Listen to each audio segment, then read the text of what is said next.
December 31st. The initial announcement from WHO, there was a novel coronavirus found in Wuhan. There appeared to be 27 people that had this new pneumonia. So the question is, what are we going to do about it? We were already behind the curve. There were a number of people raising red flags. We were talking to everybody that we could find. We all understood that a failure on the federal level would have dire consequences. Is blood on the hands of the Trump administration? Absolutely. Everybody at the national level, state, local, there's a lot of blood to go around for the lack of response to this disease.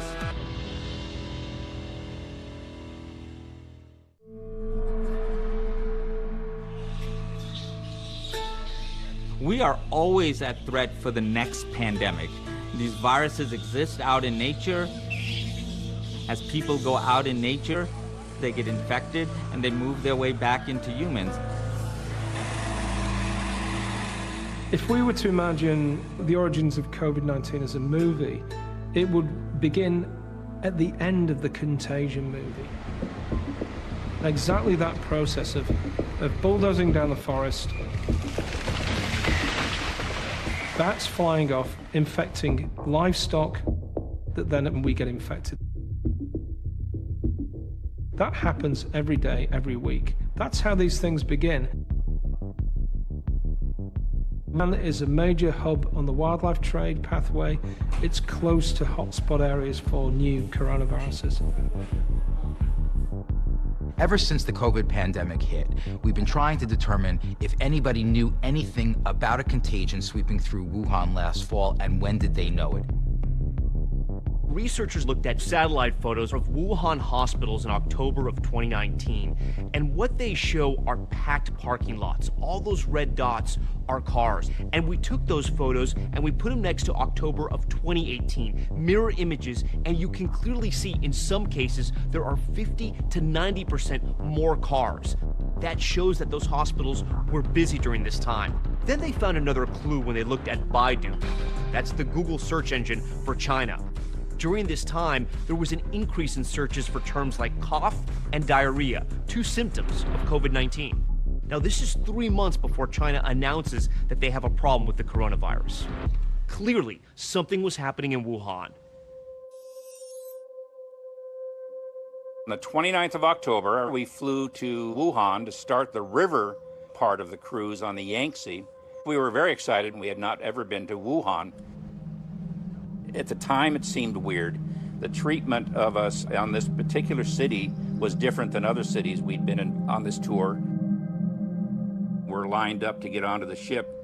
They really emphasized, stay in line, you don't have time to go wander anywhere. And once we were on the ship, nobody was allowed to get off. Having 150 Western tourists from UK, Australia, Canada, United States get sick and trace back to Wuhan might have not been a good idea. We were immediately told that we would be leaving, and bing, bang, boom, we were gone. 3, 2, 1, Happy New Year! So I was at home with my wife and a couple of friends. We were cooking a dinner and celebrating the New Year's. I was snuggled on the couch with my sons, watching the ball drop in New York. They say close to 1.5 million people have gathered here tonight. It was the first time in a long time that I had an opportunity to get my whole family back together. And I did get a phone call from my colleagues at CDC that there was a mysterious new pneumonia that appeared not to be flu. You have a brand new virus that's jumped species from an animal to a human. And immediately that was an alarm bell. It was clear the threat was real, the threat was serious. On New Year's Eve, if someone had told me a pandemic was coming, that wouldn't have surprised me. The world was overdue, for one. And that's what's always kept me up at night. It is the perfect storm and my worst nightmare.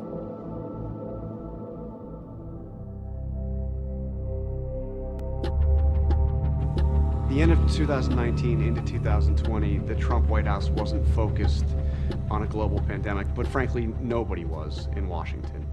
We do have breaking news tonight. President Trump has just been impeached on both. First of all, the president had just been impeached. We were going into an impeachment trial. Quite frankly, we were focused on Iran that first week. The stunning sight, millions of Iranians taking to the streets, demanding revenge for the killing of their top military leader. There is a lot going on that is consuming all attention, the president's attention, the Democrats' attention in Congress, the military's attention, beyond a global pandemic. Chinese health authorities are still working to identify the virus behind a pneumonia outbreak in the central city of Wuhan. There were reports of unexplained pneumonia cases in Wuhan, China. There were images emerging of people in hazmat suits spraying down a seafood market. It kind of gave me a bit of a chill. Reading about people being locked into apartment buildings, streets being closed off, entire cities being cordoned, that is a signal of how serious this pathogen was. Happy New Year. Happy New Year. Have a great year. As we ring in the new year, President Trump is in Florida at Mar-a-Lago. When we wrote up our first situation report on January 1st, I had my first meetings to discuss this with the National Security Council on January 2nd. What's not publicly known is that behind the scenes, in the presidential daily brief, there's information being put in telling the president that there's something strange happening in the Wuhan region of China. We felt that this had potential to be a very serious situation that had national security implications. Dr. Redfield at the CDC, he's on the phone with Dr. Fauci. It was zing bang back and forth. Both of us agreed that this looks, smells, and almost certainly is a new coronavirus. And the question is, what are we going to do about it? Is this a pathogen that goes from animals to humans? Or is this a pathogen that went from human to human? Bob was trying to get information in real time, exactly what was going on over there. The frustration is that he wanted to get his team there and to go to Wuhan and find out what was going on, but the Chinese were not allowing that. I had strongly suggested that we send some CDC folks in to help out, and the president actually made the request to President of China that we'd be able to come and assist. And the Chinese are stonewalling. They're not letting them have access to the key sites. We had literally, 20, 30 people ready to go. The fact that they were not allowed to go there in real time and see what was going on was very disconcerting to us. So on January 8th, the CDC issues its first health alert connected to the pandemic. And President Trump heads to Ohio, where he holds this big rally. Make America great again.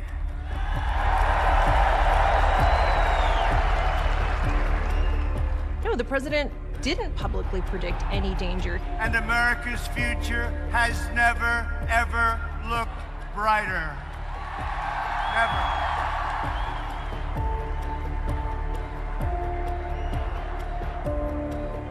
In early January, China hasn't released the genome or the genetic map of the virus. You need the genome of the virus to develop tests and drugs and vaccines, and there were significant delays in sharing it with the world. On January 12th, the Chinese government, after resisting American requests for information, releases the genetic sequence of the virus. All right, all hands on deck. We got to make a vaccine because we don't know where this is going. There's a lot of unknowns. It was just a matter of time before it arrived in the United States. To think otherwise would be completely naive.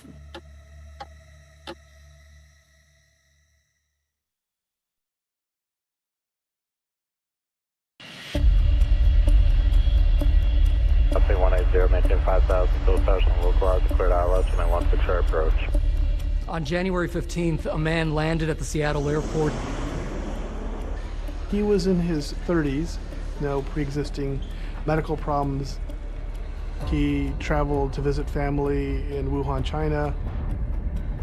He took a rideshare car home from the airport, and right away, the next day, he started feeling sick.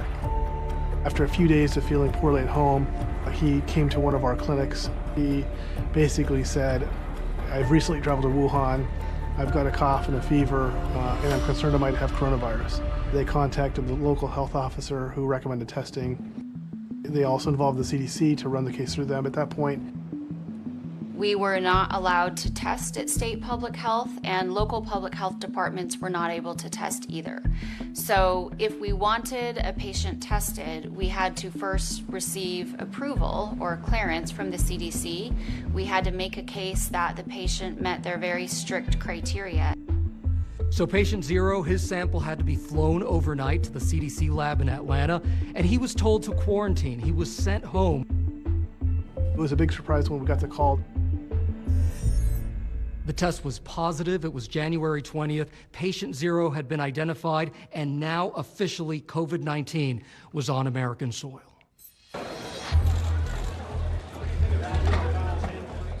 President Trump is at the World Economic Forum in Davos, where he answers for the first time on whether he's worried about the growing pandemic in China. We have it totally under control. It's one person coming in from China, and we have it under control. It's going to be just fine. I never thought it would be just fine, because I didn't think we were doing what was necessary to make it just fine. The administration were still saying this was a problem overseas. This is a serious health situation in China, but I want to emphasize that the risk to the American public currently is low. I think in January and February, there was a sense that we still had this under control.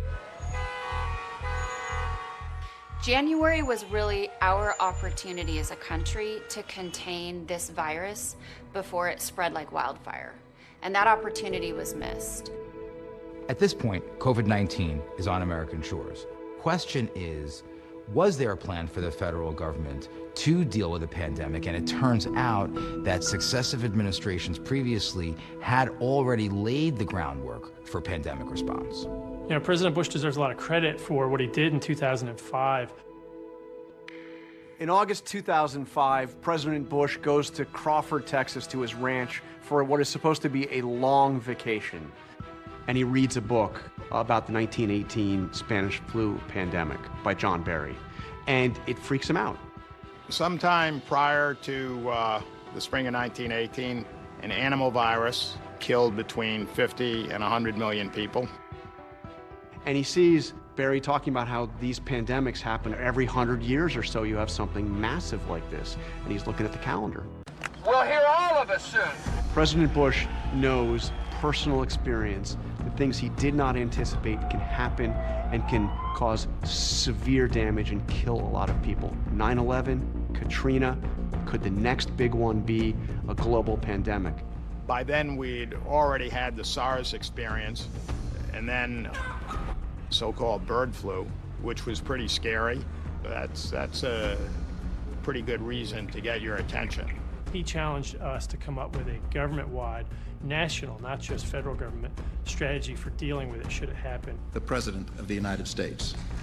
They get Congress to appropriate money, real money, $7 billion behind this plan.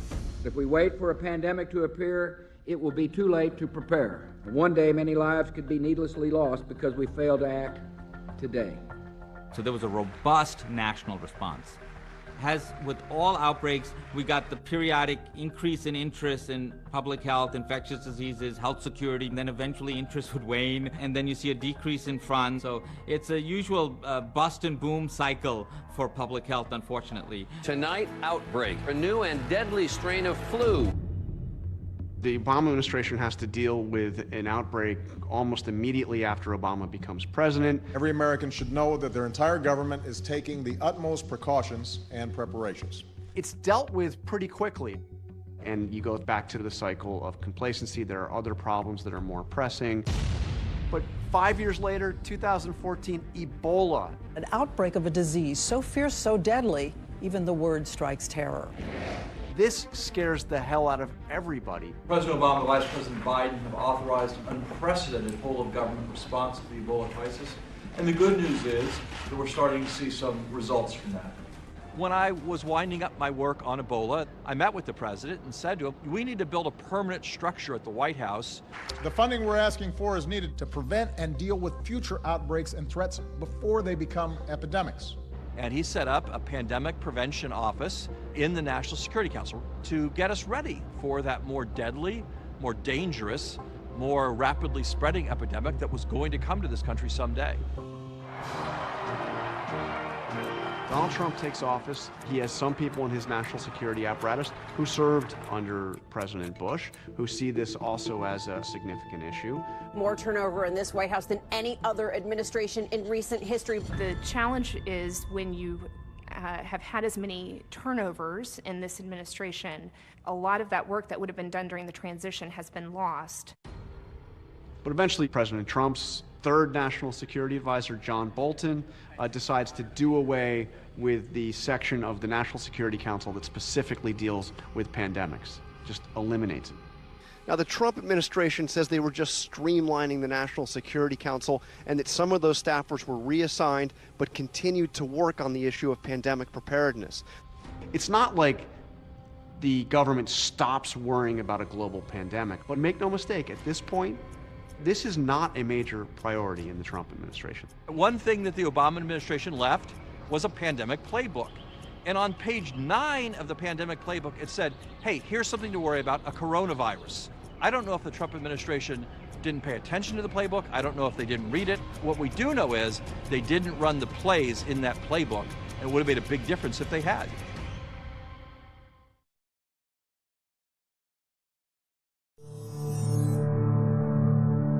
What's eerie about an outbreak, every outbreak I've run, is that in the beginning it's always quiet. In February, the country was going along its way. On February 1st, the Surgeon General even tweeted, "Roses are red, violets are blue. Risk is low for the coronavirus, but it's high for the flu." February 1st, President Trump, he's at Mar-a-Lago. He's playing golf. He's hosting a Super Bowl party. The first thing he does in February is that he bans travel to and from China. The U.S. is closing the door to slow the spread of novel coronavirus. And he then goes on to basically brag about it on Fox News. Coronavirus, how concerned are you? Well, we pretty much shut it down coming in from China. It was a good idea to do travel restriction from China because it was clear that that's the source that was seeding us. The truth is that travel ban was probably already too late when it was put into place. And the world didn't know it, but the virus had already jumped continents because of that commerce very early on. As February develops, the president proceeds to downplay the virus. You know, a lot of people think that goes away in April with the heat. But behind the scenes, a group of people, current and former senior federal government officials, top doctors, are engaged in a series of email chains called Red Dawn. I had seen the movie, yes, a pretty good, cheesy 1980s classic. Wolverines! Our group has been referred to as the Wolverines. You know, I guess we're the group in the movie that saved the United States.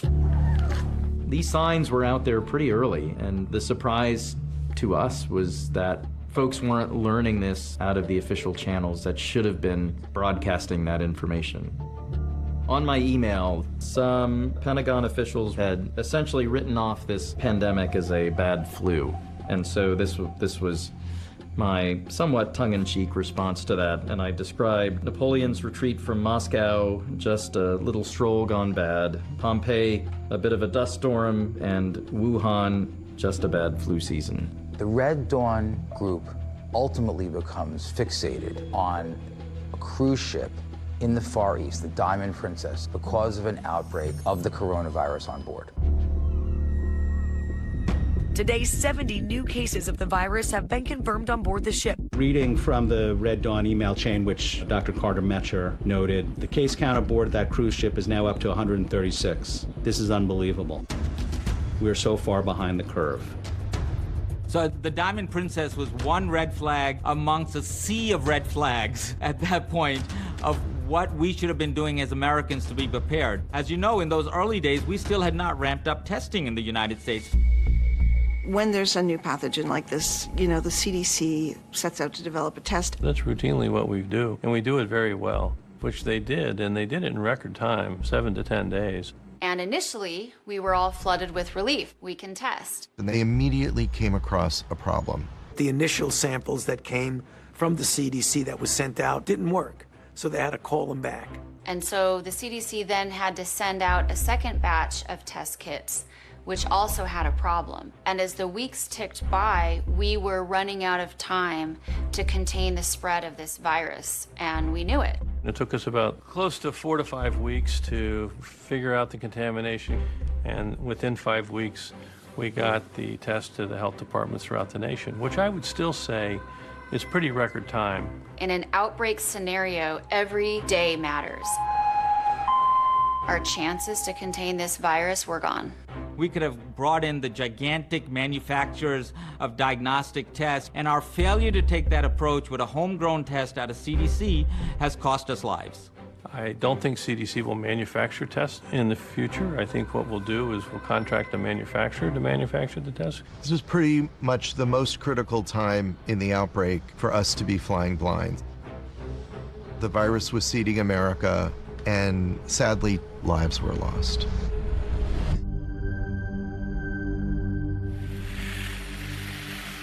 On Valentine's Day weekend, I was part of a number of Square Dance events where I and many others contracted COVID-19.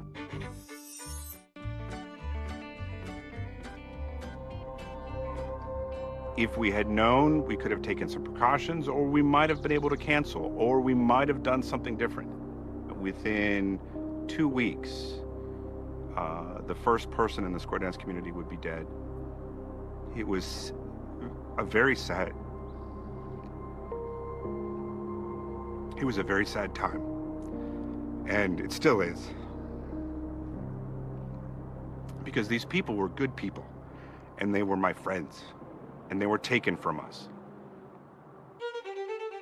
By the middle of February, the federal government was only processing about 100 COVID-19 tests a day. Meanwhile, alarm bells are ringing all around the world. So far, 454 cruise passengers have been infected.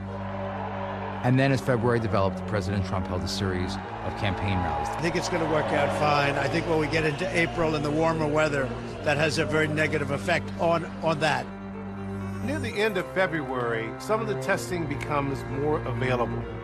The CDC began to ship out the new version of the test.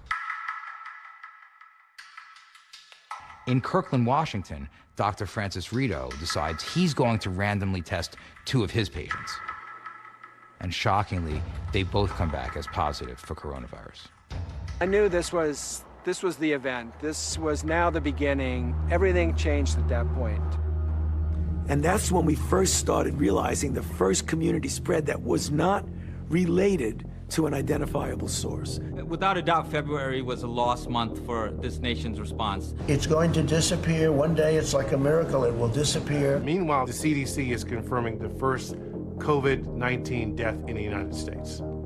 The disconnect between what the president was saying and what we knew to be the science, it was frightening. Obviously, there was a failure of leadership in dealing with this pandemic, without question.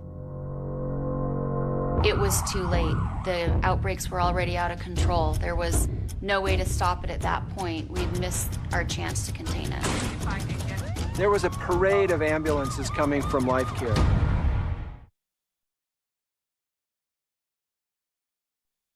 Tonight, coronavirus spreading in the U.S. The death toll now rising. This disease is running rampage through this facility. A state of emergency issued in Washington state. March is the month that we will never forget. That's when the pandemic really hit our shores and things started to explode.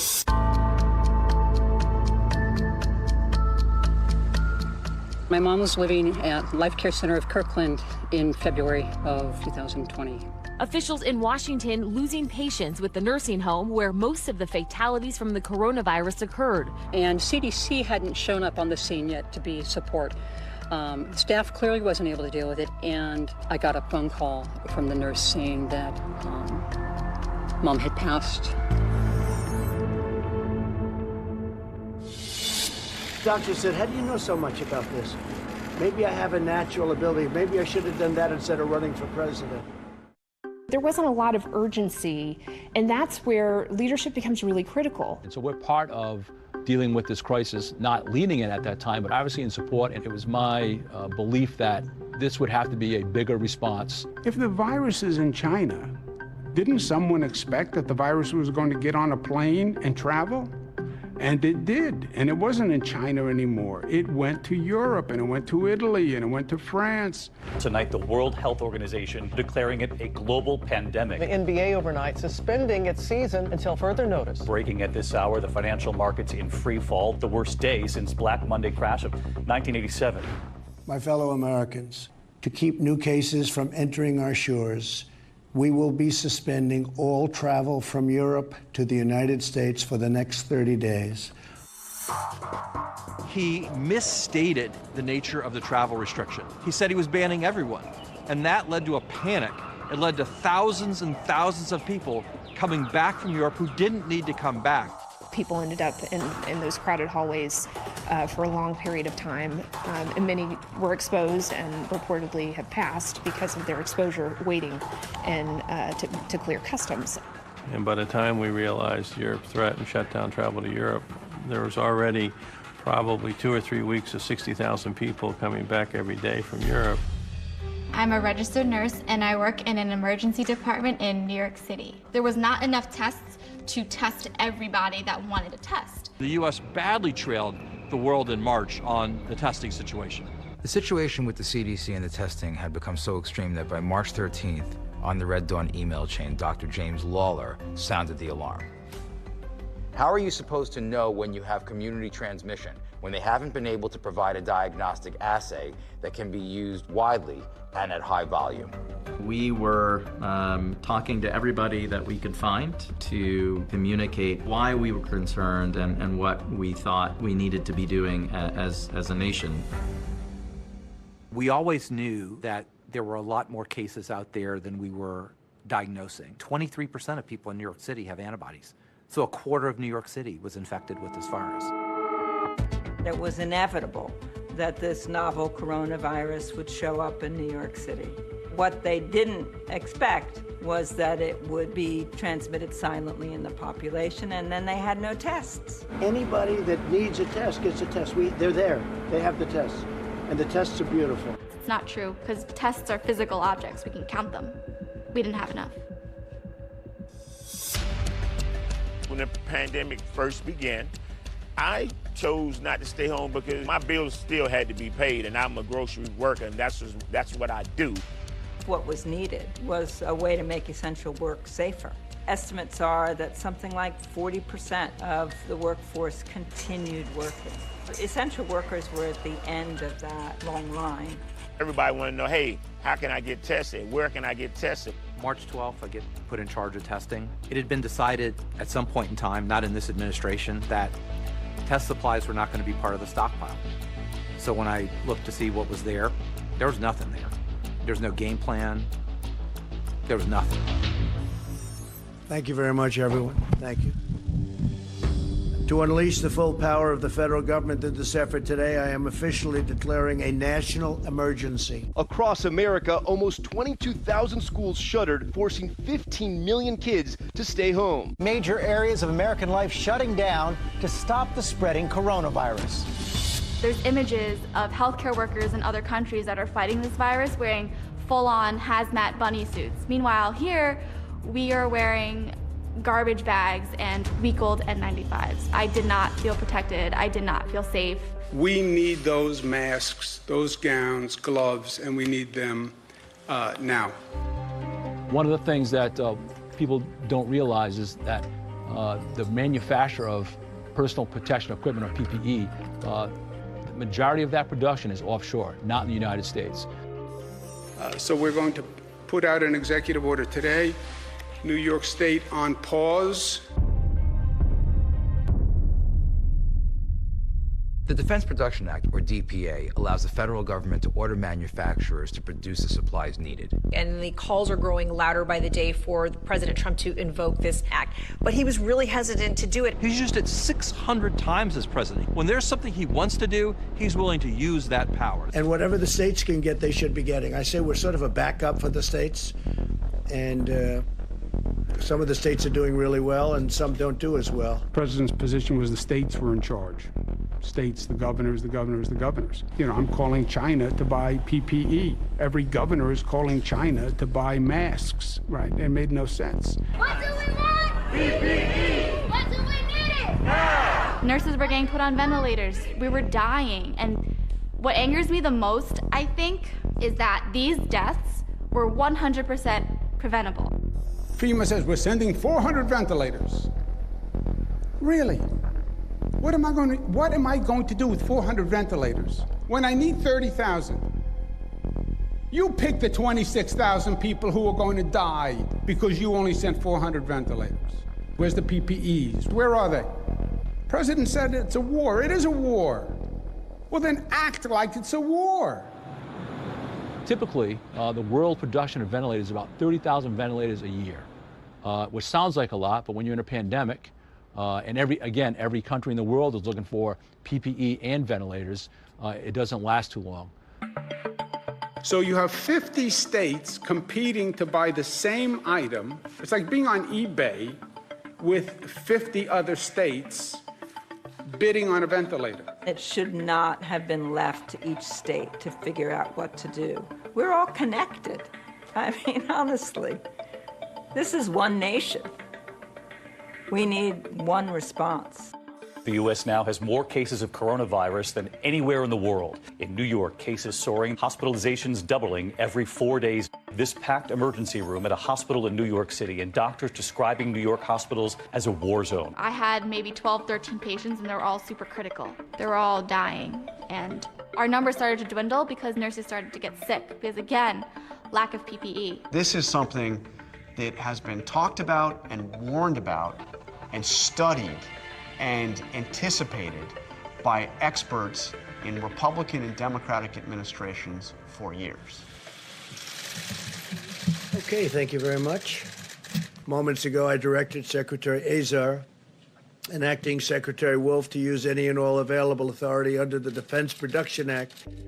Ultimately, he did end up invoking it and forcing some companies to help in this process of making ventilator parts. But at that point, the damage was done. A lot of critics said these ventilators had been needed, and a lot of companies were already, frankly, making them. They didn't need the act to tell them to do it. And President Trump didn't invoke the DPA for PPE. That was needed the most. And he still hasn't invoked the DPA for that, and it's left essential workers to deal with it themselves. We're not even at the peak yet. The death toll just keeps rising and rising.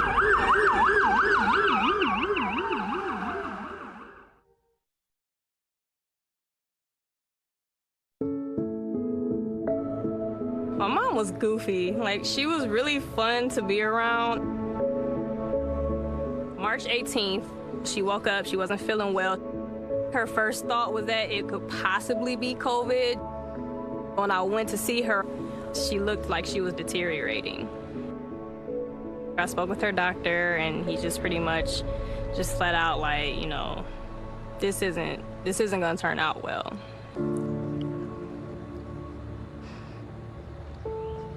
Just hearing those words, like, just put me just in a horrible place. She was 63, and she was healthy. She was healthy.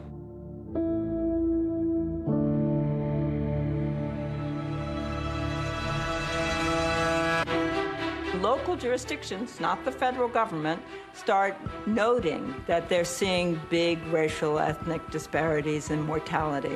While this pandemic is impacting every one of us, it isn't impacting everyone equally. The headlines about the disparities were beginning at the end of March. Among Chicagoans with COVID-19, more than half are African Americans. 70% of all the deaths in Louisiana are of African Americans. 80% of Washingtonians who have died from this disease are African American. Thank you very much. It's showing up very strongly in our data on the African American community, and we're doing everything in our power to address this challenge. It's a tremendous challenge. It's terrible. It should not have been surprising.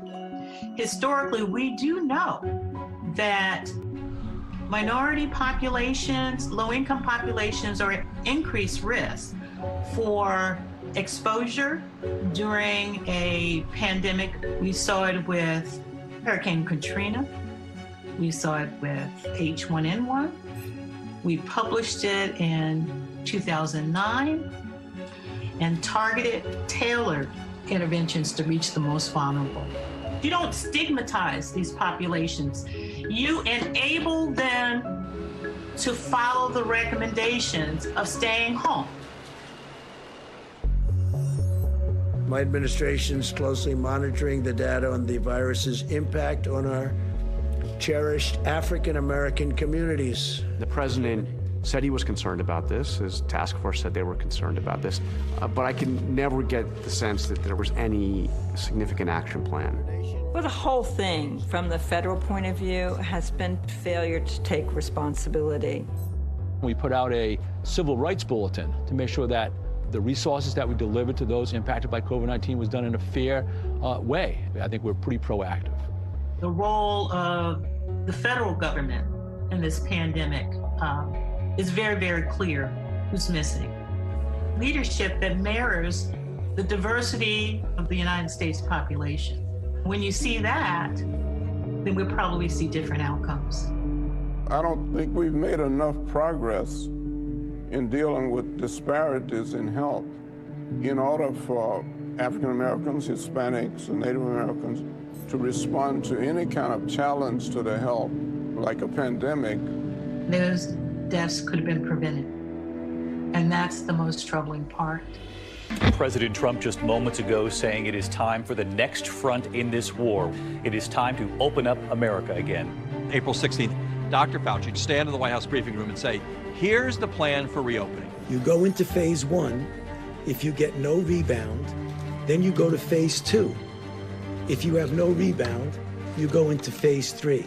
The next day, the president's tweeting people to ignore his own experts' plan. Are you more concerned about the economy? It should be the people first, at all costs. African Americans are a core part of the essential workforce. I think if the data show that high-income whites were contracting the virus at a higher rate, we would be looking at a different response from government officials across the country. The reopening, from a health perspective, it was reckless. Problems of leadership can be very dangerous because it affects how everybody else responds. So with the masks, I'm choosing not to do it. And I'm not doing it because I woke up in a free country. President Trump's announcement that he wasn't going to wear one, I think we're still suffering from that. It's all about freedom.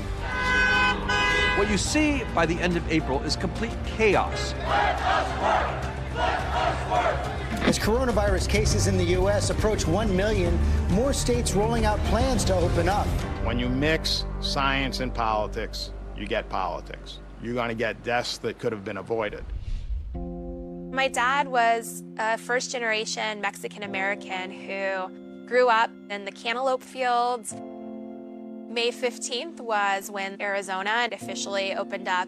So my dad, in listening to the advice of people in charge, thought it was safe for him to resume normal activities. On June 11th, my dad woke up with extreme exhaustion, a cough, and a fever. Mark Anthony Urquiza passed away on June 30th. His death is due to the carelessness of the politicians who continue to jeopardize the health of brown bodies through a clear lack of leadership, refusal to acknowledge the severity of the crisis, and inability and unwillingness to give clear and decisive direction on how to minimize risk. If we really want to address structural racism in this country, we need to get real with ourselves about the impact that coronavirus is having on these communities. Things that we can do now is to try and concentrate resources, testing capabilities, access to care. When we get out of this, We've got to do something about the social determinants of health. That's a long-term problem that we should make a long-term goal. The man who died while in Minneapolis police custody is George Floyd. That case exploded into the national consciousness. Thousands of people taking to the street. We go from this disease is making you not be able to breathe, and to him hollering on that street that he can't breathe. So, and then you look at the climate of the country, I'm saying, look at the correlation. We essentially had awareness of two sort of important public health events simultaneously. The virus, which we'd been experiencing, and the racial pandemic that was with us all along. We got hit by the virus that came from China. And we've made a lot of progress. Our strategy is moving along well. When you open, you have to open safely, right? And we never, ever got this right. We now have the greatest public health failure in our nation's history.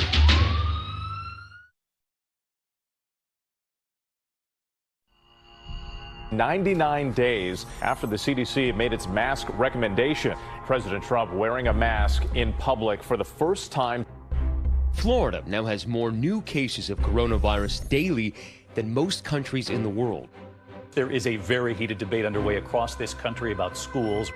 Deaths from the virus now climbing in 27 states as nearly half the country either pauses or reverses reopening. July is only half over, but it's already been the worst month for coronavirus cases in the U.S. The story this summer is February and March in the Northeast has become July and August in the Sun Belt, in particular in Florida, in Georgia, in Arizona. We have made missteps. People are dead because of those missteps. We were late to the game. The virus had taken hold in the country. There was a lot of lost time. It's a very challenging thing, the missed opportunities that ultimately led to the deaths. We've just experienced a systemic failure. We really need to figure out how to prevent this from ever happening again. In order for every American to participate in the solution, they have to first understand the reality of the threat that we're facing. Even if we can't seem to get it right in Washington, I would love to see the American citizens come together and say, we're going to fight this. We're going to be united in how we approach this disease. The current state of affairs is not our destiny. We can get this disease under control using strategies that have been used all over the world successfully. So message number one, mask on, okay? Anytime you're out in public, wear this thing. It may take sacrifice, but now is the time for sacrifice. The biggest challenge we face is leadership. The way you tackle a pandemic is by listening to your public health leaders. We're seeing the opposite of that. Receiving mixed messages from different elected officials is confusing. It's been a roller coaster, really. In some ways, we're going through the cycles of grief continuously. If we don't get this under control, we're just going to continue to see these surges and hopscotching across the U.S. The United States is currently spiking in cases, and the cost of that is human lives.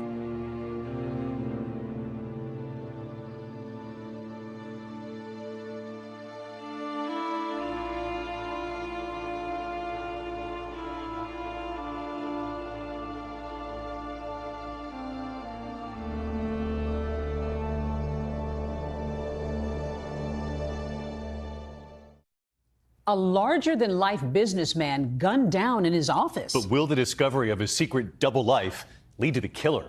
An all-new 2020 starts right now.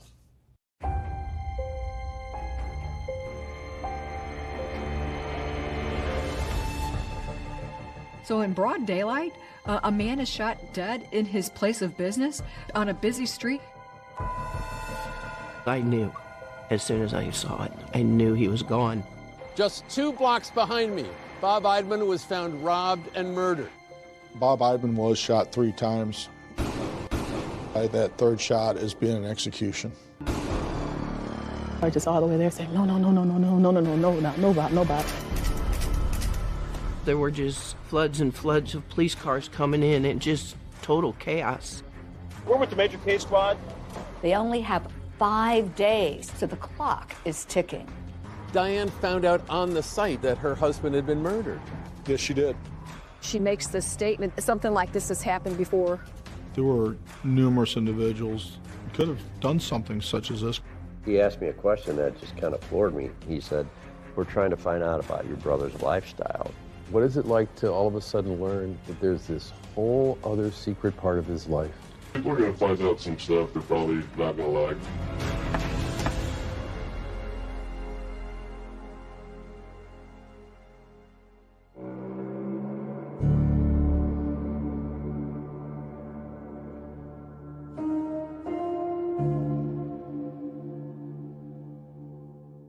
June 8th, 2007 was a typical day in St. Charles. It was a sunny day, and I was proceeding southwest here on First Capitol Drive. So it was about to break 80 degrees on this Friday morning around 11 a.m. And as Officer Dean Meyer's patrol car is making its way toward Interstate 70, a mail carrier was on her rounds too. This security video showing her dropping off mail at a strip mall grocery store, then driving her truck a few doors down to enter the office where Bob Eidman sold car insurance. Nobody heard her first scream. Our mail carrier was running up the street, and she was flailing her arms, and she was yelling for the police. Deborah Kennedy was the first person to hear those desperate cries and tried to catch up with her as the mail carrier ran into traffic on the busy road before Officer Meyer spotted her. I saw the mail carrier running up the hill with the phone in her hand. Stop, please, stop. There's a man. I'm delivering the mail right now. He's lying on the floor with blood all over him. I asked what's going on, and she said Bob was laying on the floor and he had blood on his face. And she tries to investigate what's going on. She goes into Bob's office and gets the shock of her life. I went inside to see if I could help him. And when I walked in, there was plenty of blood. I watched his chest didn't move. I knew as soon as I saw it. I knew he was gone. Let me breathe for a second.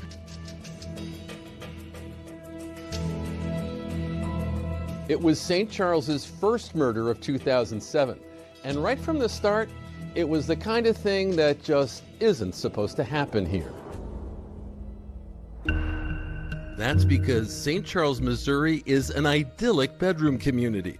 It's just over the bridge from St. Louis with a historic downtown and historic values as well.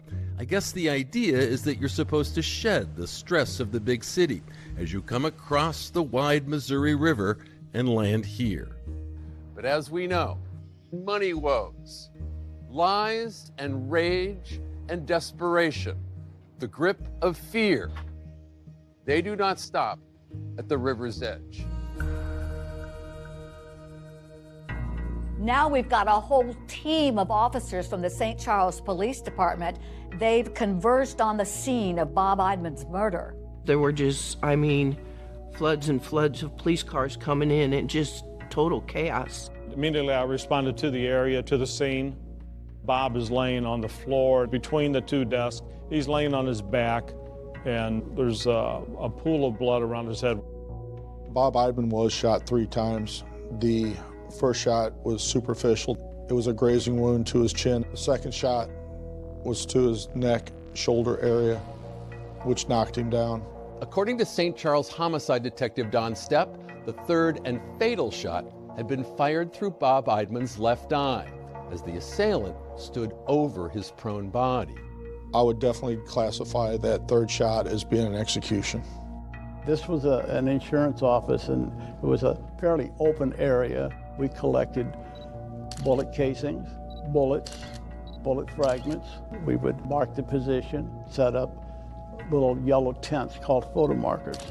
We would photograph it. We dusted for fingerprints. You're hoping that maybe you will find one fingerprint that may lead to a particular suspect. Police are seeking out anyone who might have spotted something that morning in Bob's office. With her office directly below Bob's, Deborah Kennedy didn't see anyone, but she might have heard something. I think it was probably around 10:30 or 11 o'clock. A friend of mine had come in. You know, I heard a couple noises, and we both kind of looked at each other, and then I heard a big thud on my ceiling. And we're kind of like, what the heck, is Bob doing up there? And so, being the way I am, I yelled up through the rafters, hey, Bob, keep it down. I'm trying to work down here. We came to the conclusion that those loud bangs that she heard was the gunshots in Bob's office. Police quickly worked to gather information about the victim. His name is Bob Eidman. He's 48 years old. He was married for a very long time, had no children, and worked in the insurance industry. But just recently, like the past 2 years, had just started this new company. He'd got like a franchise. He just started that on his own. As news begins to spread that something bad has happened at Bob's office, concerned friends and associates in the insurance business, they rush to the site, like the longtime colleague who asked that we call her Dana. What made you want to go over there? That's my friend. I wanted to make sure he was okay. I remember locking up my office. I had a client in there, and she saw how distraught I was. And I'm just in the car, just all the way there, saying, no, Bob. What happened when you got there? Of course, they're spectators, so someone said that someone got shot. Didn't see Bob, didn't see him waving in the window, didn't see any sign of him at all. And then when they took his body out of the office, we knew it was Bob's body because he was a big guy. What's that moment like? Oh my goodness. It was the worst. Local reporters have arrived on the scene as well. Those reporters notice that a woman pulls up, and it turns out that she is the now widow of Robert Eidman. Her name is Diane, and Diane approaches the reporters, asking them if they know what's happening. And the reporters are saying that they feel uncomfortable telling her about her husband, so they direct her to the police. But Diane said that she hadn't heard from Bob all day, which was odd, and she kept trying to call him, and he never answered the office phone. So when she shows up and seen all the police cars, she knew something had happened, and she identified herself. Diane found out on the site, didn't she, that her husband had been murdered? Yes, she did. As investigators comb the area looking for video of any potential suspects, they happen upon this grocery store just a few doors down from Bob Eidman's office. Inside, they take note of the security camera that captured the mail carrier earlier that morning. It was right about there, pointed directly towards the front door. Once they get a look at the video it recorded, it's the first big break in the case.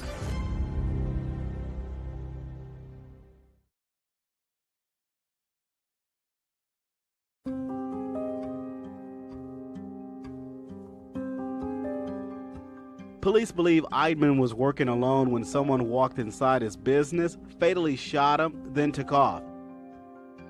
Insurance agent Bob Eidman is dead, shot to death in his office along a busy thoroughfare near the interstate in St. Charles, Missouri.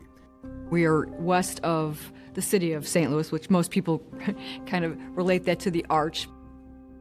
They are just separated by a river, so just hop on the bridge and you're in St. Charles. And like this town's famous Christmas tradition celebration and their lively Oktoberfest, murder comes but once a year. St. Charles averages about 1.5 homicides a year. It's a pretty peaceful community, and people look out for each other. A cold-blooded murder is not something St. Charles is known for, and the local cops will probably need some help with what looks like a big investigation. So they appeal to a special group for help. A request was made to notify the Major Case Squad. And they contact other departments that are in our area, and they send detectives to assist us. More than 30 detectives with the Major Case Squad are now looking for his killer. This elite Major Case Squad has a very high rate of success. 80% of their cases are solved. But with all this manpower, there's one catch. They only have 5 days to get the job done. So the clock is ticking. They're coming from all other agencies. At some point, they need to get back to theirs. The police canvassed First Capital right there in front of the shop. How you doing? Hi, what's up? We're with the Major Case Squad, and we're investigating a homicide that happened here Friday afternoon. Asking, did you notice something on June 7th? And then you can see in the distance those apartment houses. You talked to all the people who lived in those apartment houses too, didn't you? Every door was knocked on multiple times until we got contact. And could one part of Bob Eidman's line of work have put him in jeopardy? Robert Eidman's specialty in the insurance company was dealing with high-risk drivers, individuals that could not get insurance through traditional places, people that had prior traffic violations. He wasn't taking checks because apparently those had been bounced, and this is back in the day when checks were a thing. But his good friend and insurance colleague Dana, she felt Bob was taking too great a risk with the form of payment he did take. So he would accept cash against a lot of people who advised him not to take cash. Though he was known for accepting cash, he doesn't have a safe. Instead, police learned Bob would put the cash he received from clients into a far less secure place. There was a drawer in Bob's desk that was locked, and you'd have to use a screwdriver to manipulate the lock to be able to open it. When police managed to open the drawer and they checked the cash box, oh, there's money inside, about $200. There was no forced entry, but it could have absolutely been a robbery. I know one of the things they were looking for was Bob's wallet missing. And you're looking for anywhere that somebody might have thrown something, like Bob Eidman's wallet. From the top of the roof, all through the grass, ditches, sewers, everywhere. We could not find the wallet. The wallet's going to be 90% of the time in a man's back pocket. And to get that wallet out, you would have had to struggle between the wallet and the inside of the pants, which caused some friction. I recommended that we cut the pants pockets out and send them to the crime lab. We just thought maybe a sample of skin cells could be found inside Bob's pocket. When we touch something or brush up against something, some of our DNA is transferred to the other object. If they're located, those skin cells can be broken down into DNA. So you were checking for DNA everywhere else, but this was just kind of out of the blue. You just thought, well, you know, we might as well give this a try. Yes, sir. It was the first time that I'd ever heard of anybody's pants pockets getting cut out. While one team is feverishly working to gather physical evidence, another team is talking to anyone they can find, talking to family, friends, anything that will help them glean information about Bob Eidman. Bob was a big teddy bear. He was friendly, he was bubbly. He called me wild woman. I think it has something to do with my hair. It grew on me. Bob was a funny little guy, and I say little meaning that I think he was probably about 5'4", 5'6". If we were going to say what size personality he had, like small to large, where would you put him on the scale there, Pam? I'd say extra large. His persona was just so, hey, you guys see me? I'm here. How would you describe his relationship to authority growing up? Not good. He defied authority with regularity. He had to go to summer school every summer. In fact, my parents tried to bribe him and said, hey, if you can graduate from high school in 4 years, we'll give you a car. He's like, show me the car first. We were in high school together. Bob was pretty forward. He liked to talk to the ladies and hang out and visit. Then he met Diane, and he fell in love with her, and they were real close. I believe Diane and Bobby made a fantastic couple. I really liked Diane. She'd put Bobby in his place. Bobby say something smart, she'd say something smart right back at him. She was taller than him. I don't think it really mattered to him at all. He ended up getting some lifts, so he felt like he was as tall as his wife. Bob and Diane had been married for 20 plus years. They did not have any children. So instead, his office featured photos of the muscle cars that he loved, while under his desk, he kept a copy of the Dream Girls CD.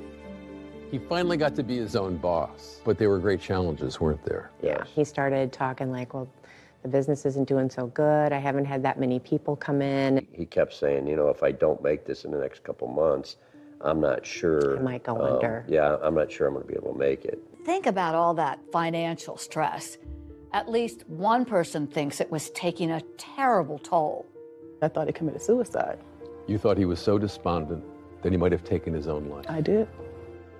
Remember that video camera in the grocery store next to Bob's, pointing toward the street in front?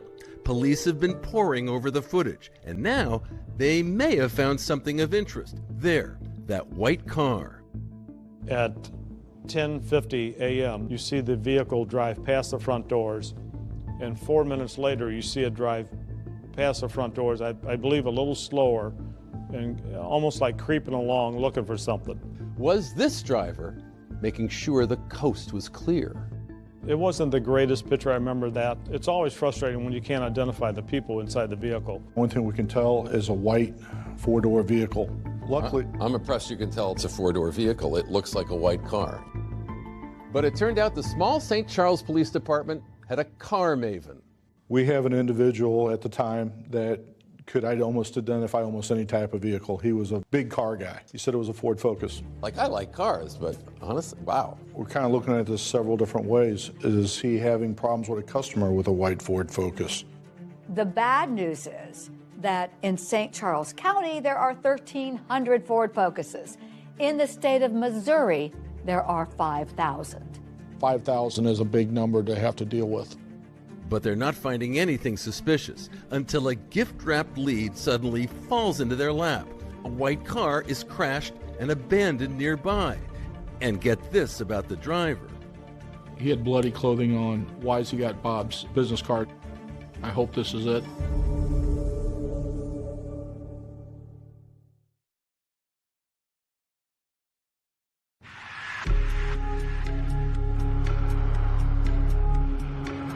A mail carrier found Eidman's body shot several times inside his Brook Auto Insurance agency at about 12:30 Friday afternoon. So in broad daylight, a man is shot dead in his place of business on a busy street. I'm sure it did strike fear. I don't understand why somebody would kill somebody right here. It was such a senseless killing that nobody really understood what was going on. I didn't want to go back to work the next morning. I wanted to get the heck out of Dodge. I wanted to get out of town. Police here in St. Charles, Missouri still had no motive, no witnesses, and no way to quell the rising fear of the St. Charles community. Fear and anxiety that grew even more after 3 men broke into a bowling alley, took $700, and tied up the janitor in the process. 2 men wearing masks and carrying guns rob a St. Charles bowling alley. Well, here is proof they had a gun, a bullet hole left in the office window. They busted in through the back door, shot up the office, tried to shoot open a safe. Geographically, it was just down the street from Brooks Insurance.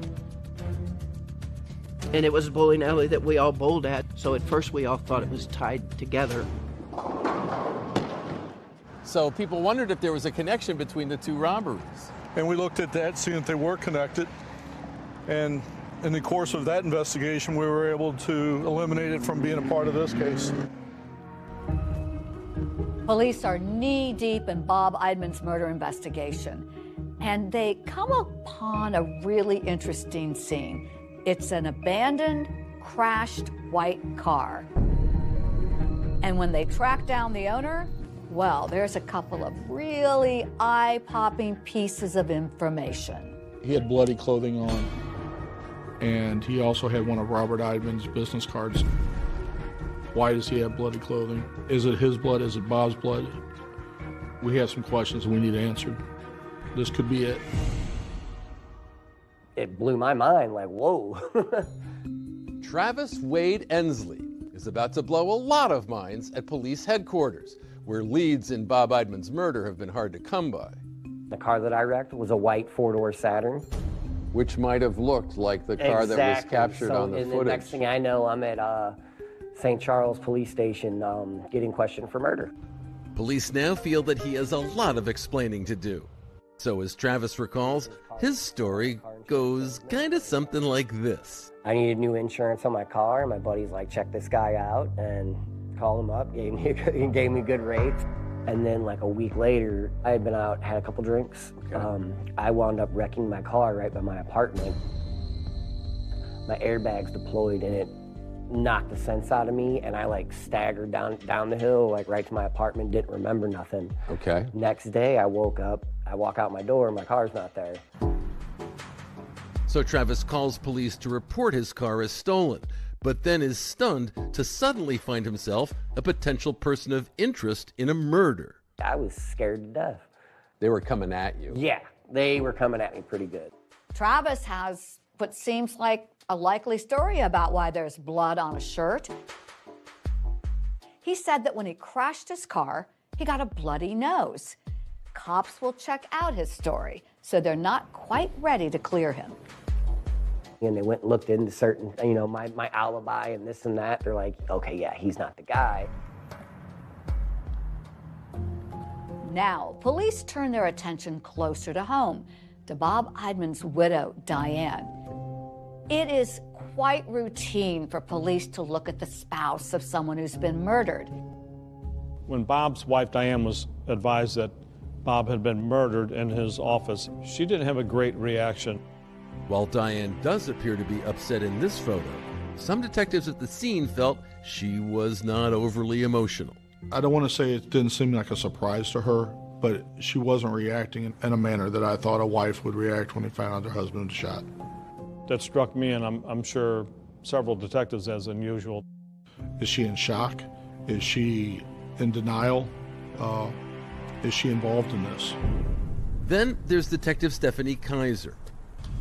Already a veteran sex crimes investigator, Kaiser was respected for her sensitivity and understanding with victims. That would be completely normal in a shock situation like that. There is no such thing as a one-size-fits-all when you're talking about trauma, because to be able to process that would take some time. They're moving slow, they can't think, so I make nothing of that behavior.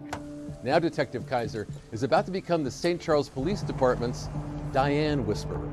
Diane Eidman became my lead. Right. We were assigned to take her from, sadly, the scene. Diane wants to go to Bob's parents' home so that she can break the terrible news to them. And during that ride, Diane talks about how she is the manager of the kitchen at the local hospital, and she also offers more information about her beloved husband. She said that there was financial problems. When you say financial problems, what do you mean? I mean, they were having a tough time paying bills. According to Diane, there wasn't much cash coming in. The business itself was struggling. Detective Kaiser continues talking with Diane, and she makes a note that Diane seems incredibly forgetful. She can't remember her own Social Security number. And then the detective asks her about any existing insurance policies. She was upfront that, yes, I have a life insurance policy through work. Diane initially gave us an answer that she thought they had a couple of small policies, approximately $5,000. Not much, right? Not much. So Diane was pretty direct with me.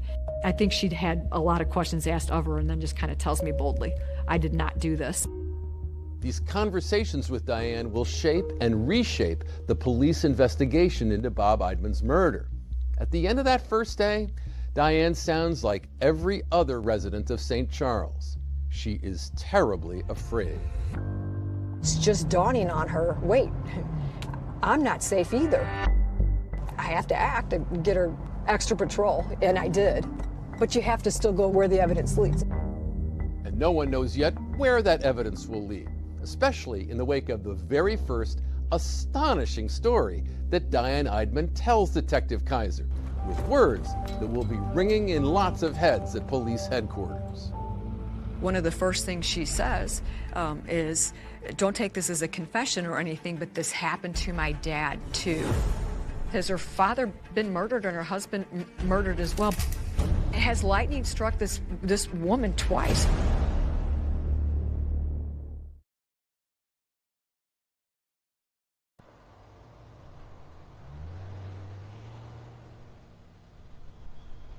At the time of his death, Bob Eidman had been married to his wife Diane for more than 2 decades.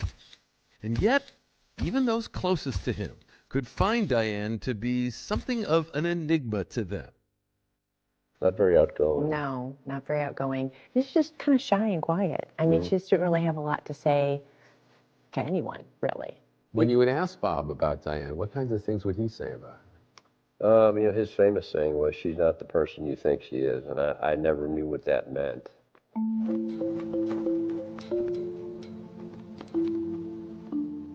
Now, Detective Kaiser was reeling from the incredible story that Diane had just told her. She makes this statement, don't take this as a confession, but something like this has happened before. And I'm not quoting Diane at this point, but somebody broke into the house and shot my dad. So when I asked, did they catch the person? How did she answer that question? She said, they thought my mom shot my dad. And we're wondering if lightning had struck twice in the same place. Diane Bowling Eidman, seen here on her wedding day in 1978 with her father Jerome, was just 26 years old when he was murdered inside the home he shared with his wife Lenore, Diane's mother. The murder case that made headlines in this region all began when a call came through in the wee hours on the morning of April 6, 1984. Gordon Adams was an officer with the St. Louis County PD. What went out over the radio when you heard the call? As I recall, like I say, it came out as a home invasion with someone shot. And so that's what we would consider a hot call. Well, when I arrived, it's 2:30 in the morning, maybe 2:35. So it's dark as can be. I immediately went to the door, knocked on the door, and Lenore answered. And the hair is pristine, and she's standing there in a kind of sheer nightgown. And she says, "My husband needs help. He's in the bedroom. He's been shot." What are you thinking when you're hearing this story for the first time? I mean, she didn't strike you as a woman who woke up in the middle of the night to find her husband murdered. No tears. The hair was all done. And I'm trying to get information for my report. And she actually lit up a cigarette. And I'm thinking, this is your husband. He's just been murdered. She didn't have any emotion at all, almost.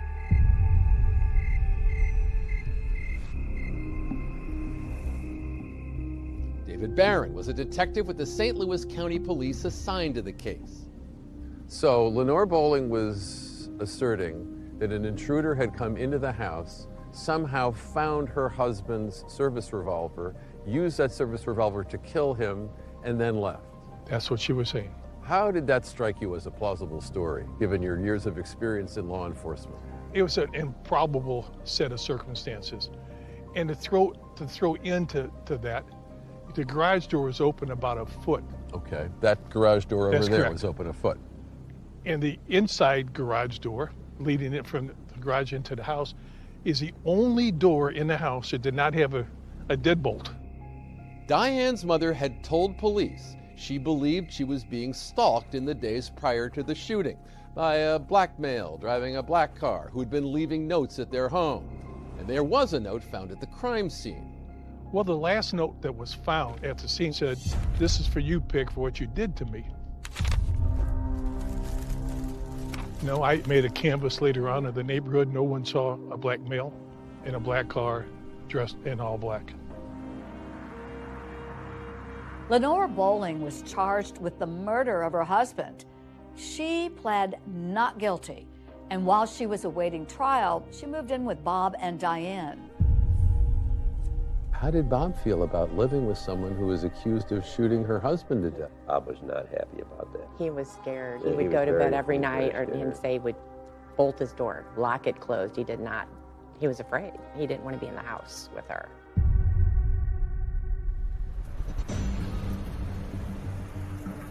After that fateful night, this saga ending here in the fall of 1985. Diane Eidman's mother, Lenore Bowling, on trial for capital murder in the death of her husband, Diane's father, Jerome Bowling. Lenore Bowling found not guilty of her husband's murder. They did not believe that she did it. They believed her story.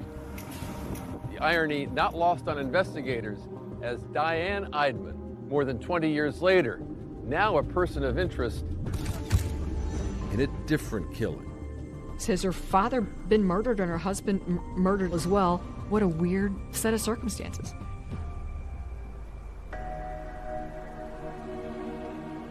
But it was something else Diane Eidman told investigators about her own husband that they said gave them pause. During Diane's initial interview, she was asked if there was any insurance policies. Diane said that she thought there was one policy, and she thought it was just a small policy, approximately $5,000. She describes that she has a life insurance policy through work. She's not sure about the details on that. I was contacted by an insurance company and told that there was additional policies for Robert Eidman that we were not made aware of that were quite substantial in size. Now with Bob's death, police say she was suddenly in line to receive more than $300,000 in life insurance. We did not know if Diane had forgotten to tell us about those policies. Did Diane know about those policies?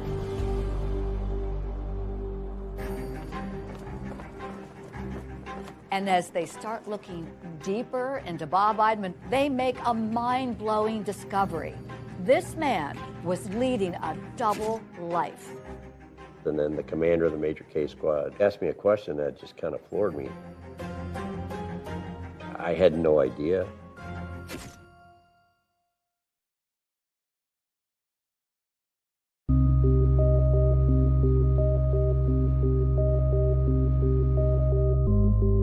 I went to Bob's funeral, and it was sad to see him there. I didn't expect to go see my friend in a casket, and I felt horrible for his wife and his family. Bob's older brother by 21 months. Glenn Eidman grew up as a straight-A student, and he was a frequent target of Bob's verbal barbs. How did he feel about you being a policeman? He made fun of me a lot. He did not like that. Wasn't big on police. He got in trouble growing up.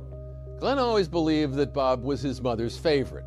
Even so, he said he was not prepared for what he says she asked him to do as they attended Bob's funeral. At his funeral, my mom was confined to a wheelchair. She was in very poor health. So she goes, "How could somebody do this to my boy?" I said, "Mom, I don't know. I don't know why." She goes, "Well, I want you to find those people. I want you to kill them." And I said, "That's not how this works. You know, I'm a police officer. I can't do something like that." But she was very devastated, and literally 3 months after his death, she died. She just lost her will to live. It was kind of a rough year, for sure. I went up to the funeral and seen Diane, and she was broken up, but I didn't ask a lot of questions. She never really said a whole lot. She really didn't say a lot about anything. She was pretty quiet. I was just watching Diane and just grieving with her. And I noticed there was a large police presence, and I just thought that was odd for a funeral. But if they suspect the murderers to be there, then they were there for a reason. At the time of Robert Eidman's funeral, we set up surveillance and we recorded video of the attendees at the funeral, as well as obtaining the guest book for the services. Police check out every name on the funeral registry. It takes them nowhere. Meanwhile, it's day 4 of the Major Crimes Task Force investigation. The clock is ticking, but still no good leads on who killed Bob Eidman. We were striking out. There was no one that could really come up and say, Bob's having a problem with anyone. But then the Major Case Squad does a deep dive into Bob's email, his phone and computer records. They're searching for any hidden clues. They make a discovery they're eager to know a lot more about, just as Glenn comes in for his interview. You know, they put me in an interview room to ask me some questions. I said, you know, I have nothing to hide. You don't have to play these games. You know, ask me whatever you want. And he asked me a question that just kind of floored me. He said, we're trying to find out about your brother's alternative lifestyle. I said, what alternative? He goes, his affairs. You know, I go, you think he's out picking up women? I mean, he, you know, that just ain't happening. And he's like, your brother was gay. I had no idea. We had no idea. We did not know that. Turns out this long-married insurance agent was leading a secret double life.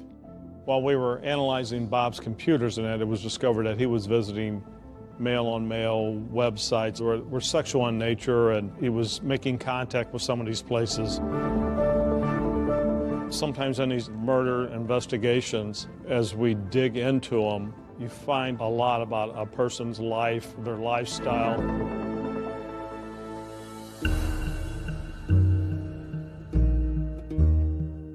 When you have a secret, what vulnerability does that give someone like Bob Eidman?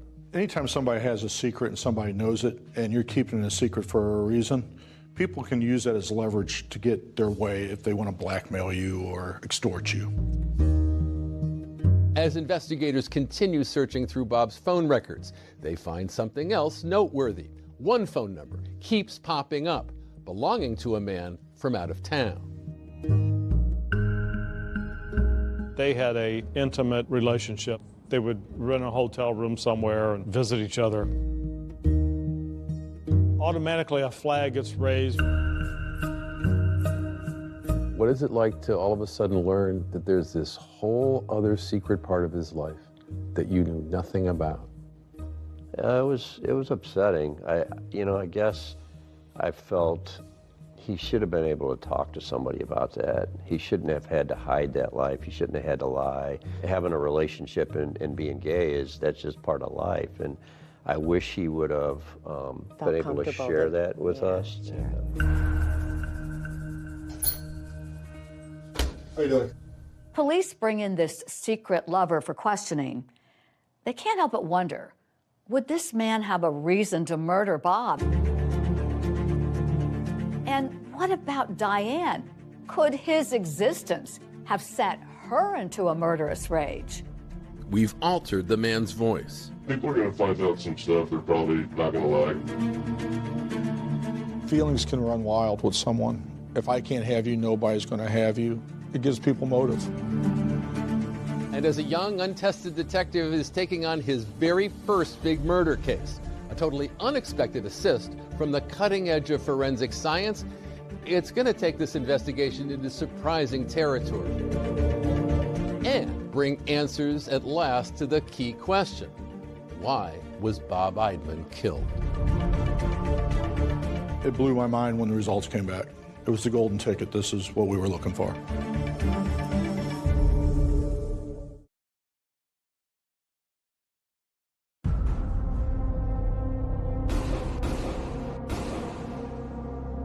Two blocks behind me, Bob Eidman was found robbed and murdered.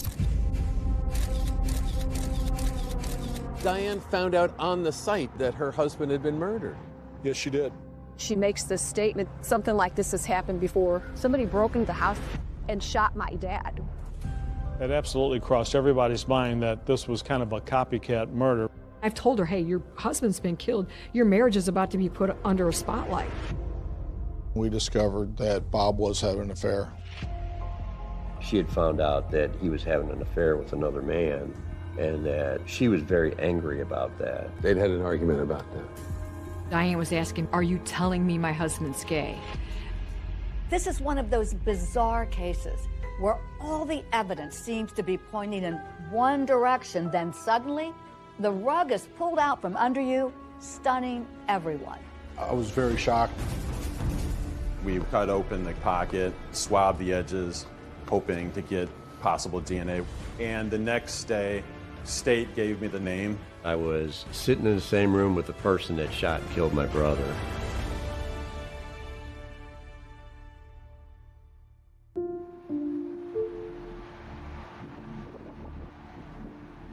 Friends and family are mourning the loss of Bob Eidman, gunned down in his office in a small strip mall in St. Charles, Missouri.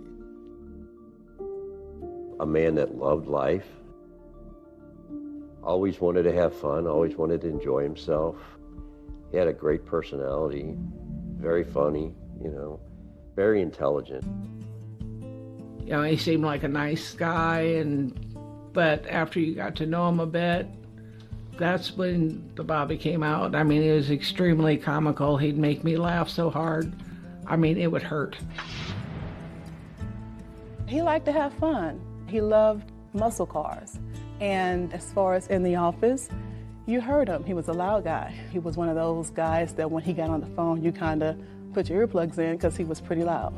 Larger than life, he was. I could depend on him when I was not in a great place. He would talk and he made sense. Now Bob Eidman was dead, and nothing made sense. It was a little before 11 a.m. on June 8th when a mail carrier discovered Bob's lifeless body on the floor of his office. No, please, no. There's a man. I'm delivering the mail right now. He's lying on the floor with blood all over him. Bob Eidman was shot 3 times. There was no forced entry or anything. He was a business that was open for business, but it could have absolutely been a robbery. Robert Eidman's specialty in the insurance company was dealing with high-risk drivers, individuals that could not get insurance through traditional places. So he would accept cash against a lot of people who didn't take cash and advised them not to take cash. This is a huge murder case in a very small town. And with more questions than answers, St. Charles PD needs help, and boy, do they get it. Enter the elite Major Case Squad. 20 to 30 detectives will respond, and the only thing they will work on for the next 5 days is that situation they've been called out on. The investigation into Bob Eidman's murder is all hands on deck. One of the things that we were not able to recover or locate was Robert Eidman's wallet. Bob's wife Diane said he always carried his wallet in his back pocket. Police are desperate for leads, so they're going to try something unconventional. They cut the back pockets out of Eidman's pants to send for something they call touch DNA testing. We just thought maybe a sample of skin cells could be found inside Bob's pocket. It's a newer technology and it's a long shot. Police, meanwhile, canvassed the neighborhood where the crime occurred. They're knocking on doors, they're looking for every clue they can find. During the area canvass, there's a Mexican grocery store. It's just a couple of doors down. I think it was on the end of this particular strip mall, and they were able to locate some surveillance video. A white car passing by twice, but the video is grainy. In that video footage, we saw a Ford Focus. We were not able to get a license plate due to the angle of the camera, and we were not able to see who was in the vehicle. With lead after lead coming up empty and the clock ticking on that Major Case Squad, Diane Eidman. She remains a subject of, well, we'll call it curiosity. She was, after all, the person closest to Bob. It is quite routine for police to look at the spouse of someone who's been murdered.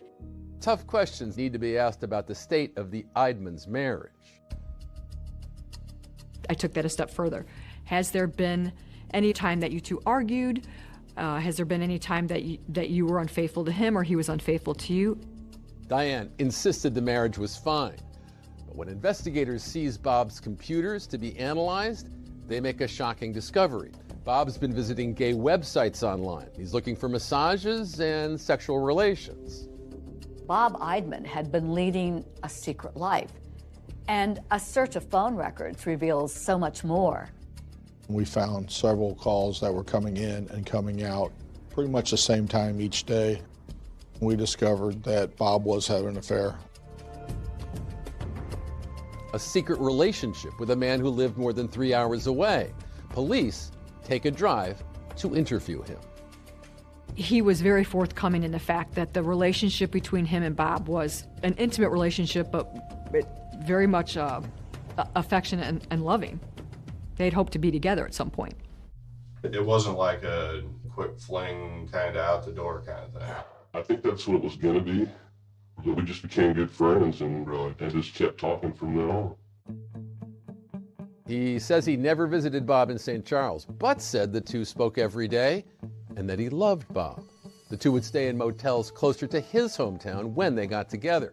During the interview with investigators, he rolled up his right sleeve to reveal a tattoo that he said was for Bob.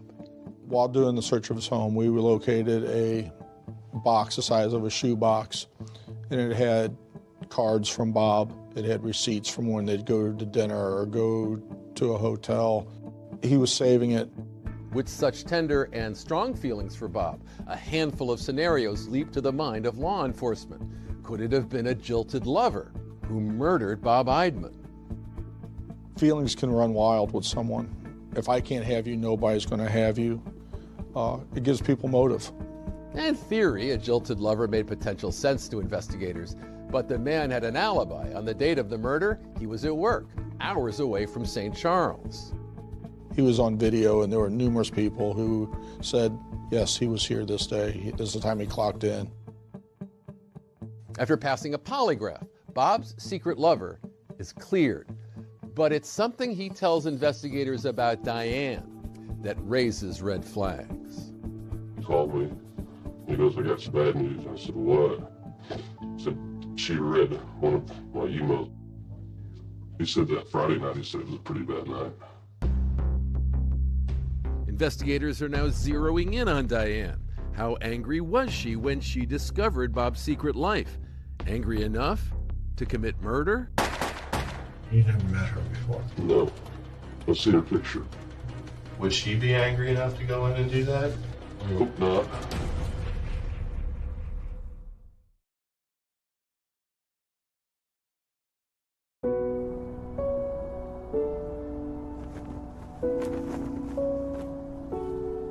Days after Bob Eidman is murdered in his office, police discover the long-married insurance agent had a secret male lover, a man whom he met up with for motel room trysts and who he spoke to every day, a man who was devoted to Bob.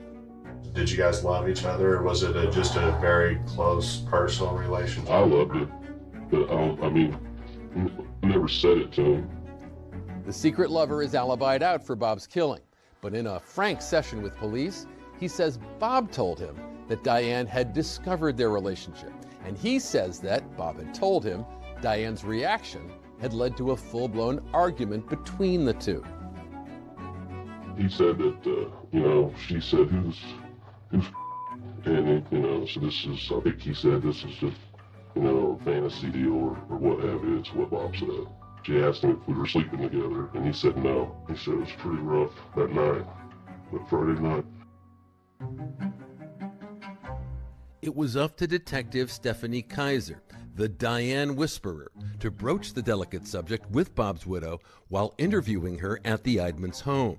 Kaiser said Diane told her that she'd learned of her husband's relationship with the man after discovering an email between the two, that Bob denied having an affair, but it was the tone of that email which had deeply hurt her feelings. She describes it as he's telling him intimate things that he hasn't told me. She's telling me I felt hurt because he wasn't speaking to me that way. So they're married. What do you think she meant when she said that? What kinds of things were they saying to each other? I didn't ask the specifics, but I'm just talking to her about it. Did this happen? Could this be a motive? In Detective Kaiser's account, Diane seemed to be struggling a little bit with the nature of her husband's relationship to the man, or what they did during their time together. When I'm interviewing Diane, one of the things I asked a lot of different things, to the point where Diane was asking me questions like, are you telling me my husband's gay? I asked her, what did Bob tell you? What are your impressions? Her response back was, he told me no. He was going there to meet with him. They worked together, and he needed the stress relief. Kaiser said Diane told her that when she learned of the relationship after discovering that email, she and Bob discussed it, but they never argued. I'm telling Diane, Detective Stepp and Detective Grove are talking to him now. He's saying you guys had a loud, angry argument. She said, I don't know that it was loud and angry. Well, that's what he's saying. You know, Diane, what say you? She said, I told him it was over. I told him he was going to end that friendship. But she said, I don't know if I was yelling and screaming. I go, that's what he's saying. I'm just asking. So. But she laid her foot down. She gave him an Yes. ultimatum. You are not to see this guy anymore. Yes. As far as you know, did Bob adhere to that ultimatum? No, he did not.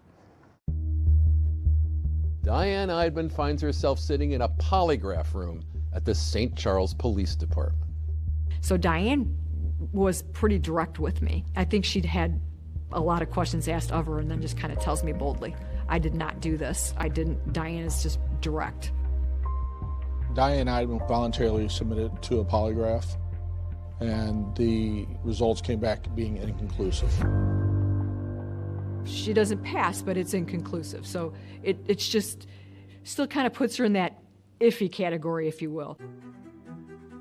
Adding to investigators' frustration, a day after Diane takes that polygraph test, the clock expires. The major case squad is out of there. 37 officers, 15 different departments had spent more than 2,500 man-hours investigating, with no arrests. A frustrating end to a furious search for answers.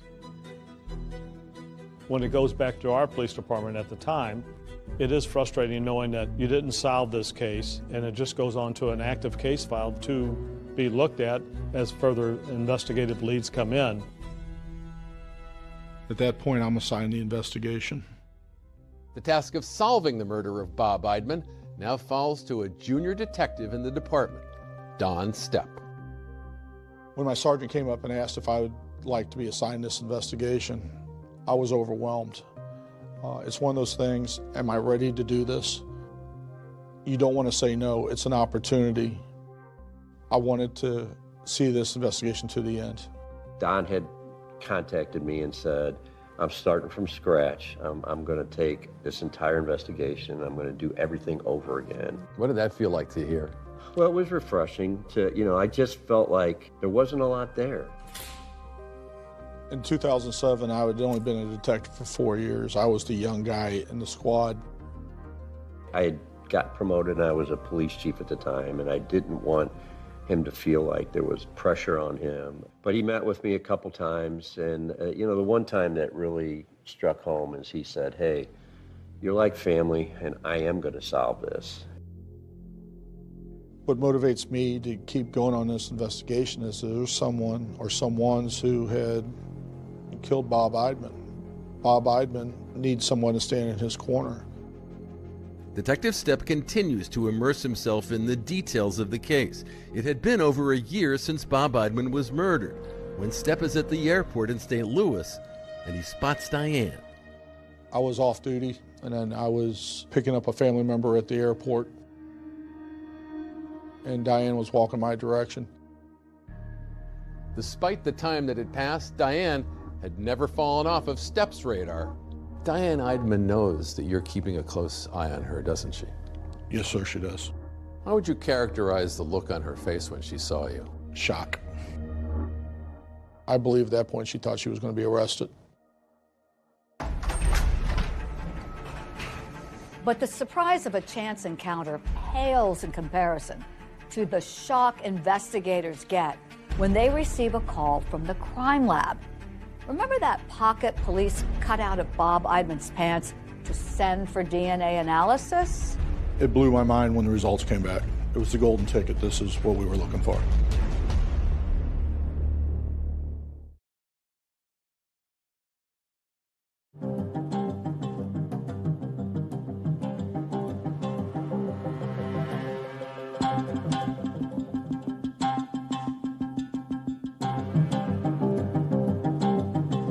It is 2009. And Diane Eidman is spotted at the airport in St. Louis by Detective Don Stepp. How would you characterize the look on her face when she saw you? Shock. Stepp documents the incident, later learns that Diane took a trip to Las Vegas. But nothing comes of it. And if you don't have a suspect right away, then there's things that take time. So things slowed down, but things did not stop. face it, there are few, if any, solid leads to pursue, including the identity of that mystery driver whose car was seen on the day of the murder. They had this famous lead about this car that went around the block, and they had it on video, but there were 22 detectives for 5 days, and they didn't find it. And there's another lingering piece of evidence still out there. That touch DNA taken from Eidman's back pocket. It was sent to the St. Louis Major Crimes Lab. Anytime you submitted any kind of DNA information, DNA samples, it was going to be a year or more before you got an answer to it. Nearly 2 agonizing years after Bob's murder, it's as if this case is frozen in time. I felt that they were never going to solve the case. I mean, we pray every day. Just, we need peace. We need answers. We need to find out what happened. It seemed like there were no answers. No. Then in March of 2009, that touch DNA from Bob's pocket is forwarded to Brian Crine. He's a forensic scientist with the St. Charles County Police Department. We were contacted by investigators and asked if we could do the DNA on the case. With almost every angle of the case having been explored and explored again, it all comes down to what Crye could uncover with the DNA analysis. If we were going to swab the back pocket of a pair of pants, we would cut open the pocket, swab the edges, hoping to get possible DNA. Once I get a swab, I process it and cut the tip off and put it in an extraction tube, and then we load it onto a genetic analyzer that ultimately produces a DNA profile. But given the cold case backlog, it takes several more months for the DNA to be processed. And when the results come back, investigators get a major break that heats up this cold case. I developed an unknown male profile. It was a mixture of 2 people. One of those persons was the victim, Robert Eidman, and the other one was an unknown male. I knew once we obtained the DNA profile, the identity of the individual in Bob Eidman's pocket, I knew that was the golden ticket. I knew that was when we were going to be able to close this case. That unknown DNA could lead investigators to Bob's killer. So Crye enters the profile into CODIS. That's a law enforcement database. Hours later, there's a hit. It hit that same day, and the next day, State gave me the name. The DNA doesn't match Bob's wife or his secret lover or anyone else the police had been looking into. Instead, it comes back to someone who was never on the investigators' radar. What did you learn that person's name was? Paul White.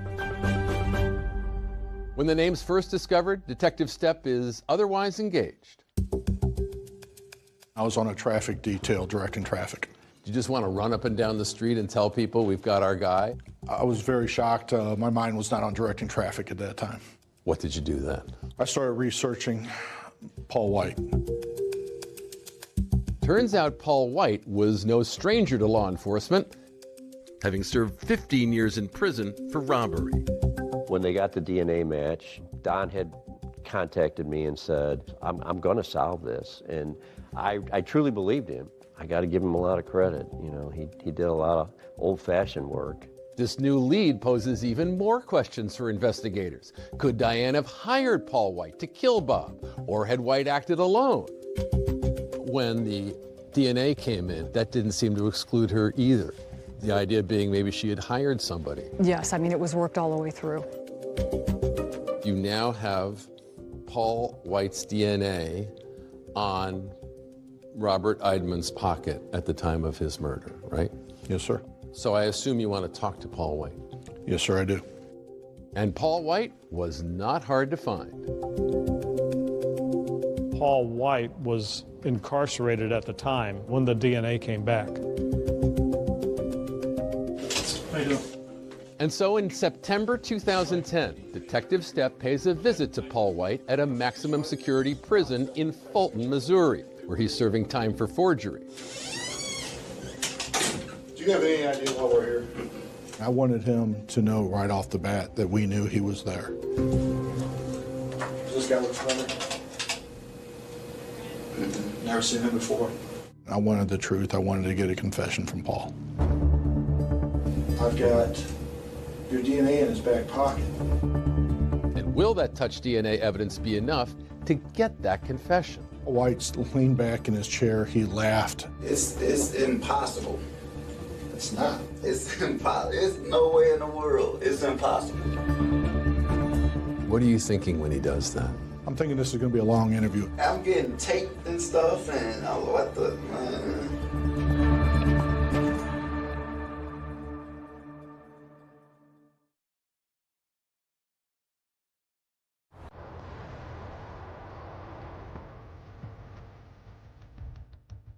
More than 2 years after Bob Eidman was robbed and murdered in his own insurance office, test results on trace DNA taken from his back pocket are in, and there's a match.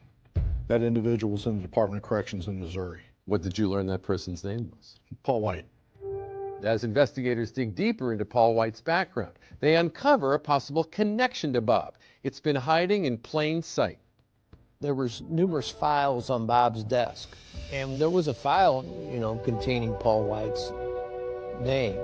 Among those files is an application for auto insurance. 2 names are listed, Sherry White and her husband, Paul White.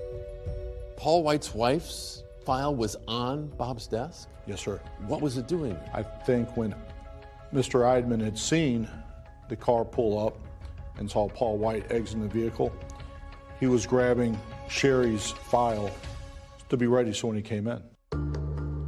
Investigators quickly clear Sherry White as a suspect in Bob Eidman's murder.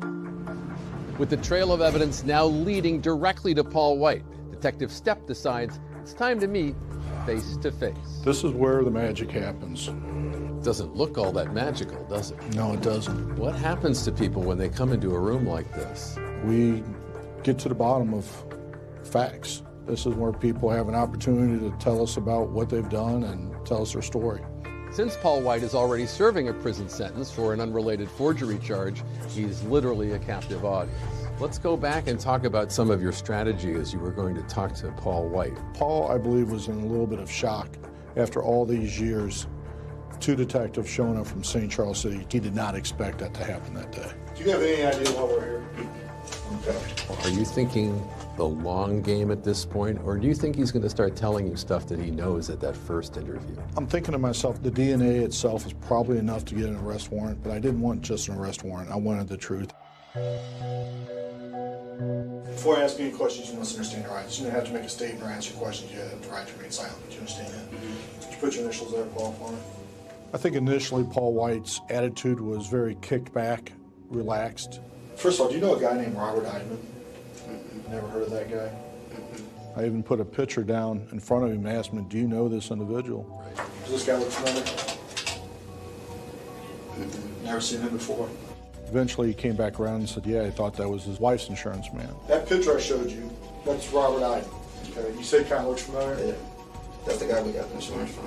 And I explained that we were working a homicide investigation, and I explained that his DNA was located in his back pocket. Do you think there's any chance that your DNA is going to pop up inside that crime scene? From a robbery. From a robbery? None? You come to prison, they take your DNA. Your DNA pops up. You know where it pops up? Swabbing the back pocket of my victim. Your DNA shows up in this guy's back pocket. That ain't nowhere in the world. Why don't you think that? You said that he got robbed. I never robbed the guy. I've been in there one time and to get insurance. So that's exactly. That's, ain't nowhere in the world. You're telling me you've been in there one time. Yeah. And your DNA shows up in this guy's back pocket a month later? That don't even make sense. Exactly. With your story, it doesn't make sense. Again and again during that first interrogation, you tell him, I've got your DNA. I mean, you must have told him, what, 10 or 15 times in the course of that conversation, right? At least 10 or 15 times. He kept saying, there is no way, repeatedly. He did not believe it. It's impossible. It's no way in the world. It's impossible. Paul, it's not possible. Okay. Well, I'm telling you. I know it's impossible. It's no way in the world. Then how did it get there? I don't even feel like it was there. It's impossible for it to be there. After White's adamant and repeated denials about that DNA evidence against him, investigators uncover another critical piece of evidence. I ran every kind of data history check on him. The big point with Paul White was I found out that a neighboring law enforcement agency had issued a ticket to Paul White after our homicide in a white Ford Focus. That's right, a white Ford Focus. And remember, that's the very same vehicle make caught on a surveillance camera the day Bob Eidman was murdered. Paul White was a passenger in that vehicle, and the driver was identified via tickets as Cleo Hines. Why was the car stopped in the first place? Registration on the vehicle. The registration on the vehicle was out of date? That's correct. Who was the driver of the car? The driver of the vehicle was Cleo Hines. What was significant about that? We later learned that Cleo Hines was living with Paul White, and his girlfriend was best friends with Paul White's wife. So they had a long-standing relationship? Yes, sir. What was the indication that you had that Cleo Hines might have been involved in the murder of Robert Eidman? It was Cleo Hines' vehicle. You were sure of that? I was sure of that. I had a couple other officers contact Cleo Hines, and they arrested Cleo Hines and brought him to the St. Charles City Police Department. Does Cleo Hines know a secret that could solve Bob Eidman's murder? You know a man died, right? You know that? Somebody pulled that trigger.